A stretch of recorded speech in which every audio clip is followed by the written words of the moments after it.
हमने उनसे कहा, आप जो ढूंढ रहे हैं उसे चश्मा पहन कर देखिए, आपके सामने ही तो मौजूद है। वो पूरे घर में ढूंढा उन्होंने, उन्हें फिर भी नहीं मिला।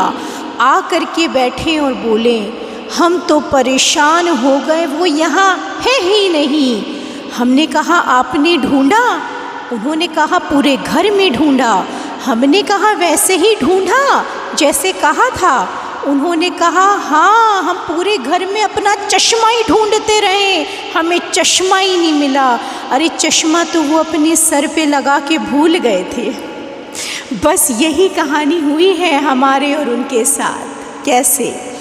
उन्होंने कहा, रूह में उतरो तो अपने रब को देखो, आत्मा में उतरो तो परमात्मा को देखो। हम जिस्म से देखते रहें, हम जिस्म से ढूंढते रहें खुदा को, हम देह से ढूंढते रहें उस परमात्मा को, कहाँ से मिल जाएंगे? उनको जिस्म से नहीं देखा जा सकता, उनको तो वो रूहों के रब है, उन्हें रूह से देखा जाएगा। वो परमात्मा है, आत्माओं को सेंड करने वाले, आत्माओं के सेंडर हैं वो, तो उन्हें कैसे देखा जाएगा? परमात्मा को आत्मा से। ये तो वही बात हुई ना, चश्मा सर पे लगा था, सामान सामने रखा था, किसी ने कहा चश्मा पहन के देखो, सामने ही तो मौजूद है। हम चश्मा ही ढूंढते रहे, हमें एहसास ही नहीं कि चश्मा हमारे यहाँ पर मौजूद है। वैसे ही हमारी रूह यहाँ पर मौजूद है, हमें एहसास ही नहीं। भाई क्यों सजदा करते हैं आप पेशानी से? क्योंकि यहाँ रूह रहती है। क्यों तिलक लगा रहे हैं आप अपनी ब्रकुटी पर? क्योंकि यहाँ रूह रहती है।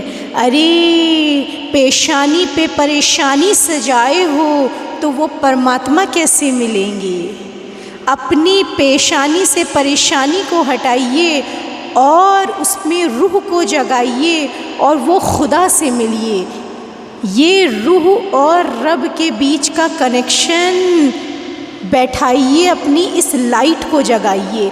इस कब्र वाले अंधेरे में, मतलब इस दुनिया में जो फंसे हैं, वहाँ पर एक बत्ती को जलाइए, अपनी रूह को रोशन करिए और अपने रब की तरफ मुड़िए, अपनी ताकत को बढ़ाइए। बातें बहुत आनी हैं, छोटी छोटी बातें बर्दाश्त नहीं होती। क़यामत कैसे देखेंगे?